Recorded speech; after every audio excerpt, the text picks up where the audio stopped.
I've been using Visual Studio Code for some non-Smalltalk development and wanted to see how it might look with Smalltalk.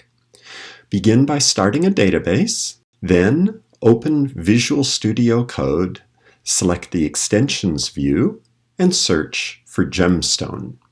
We review the instructions. You may wish to start with a new window, then add a folder to the workspace. You can pick anything you'd like, maybe a place to save some scripts. Save the workspace to a convenient location.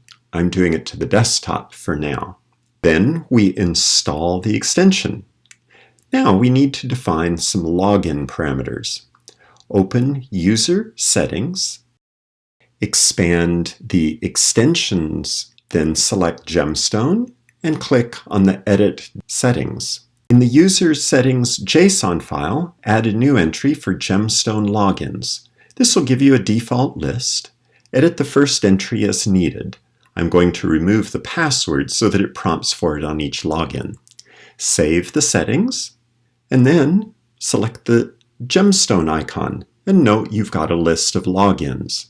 Click the login, enter your password, and then you should have a session listed.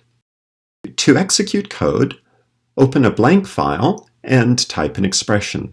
Select the line, press Ctrl-D or Command-D on the Mac, and see the result. To browse code, select the Explorer icon and view the folders list. Under the local folder we selected earlier, we see 3 new folders for User Globals, Globals, and Published. We can select a class such as Array and view the code in a Topaz fileout format.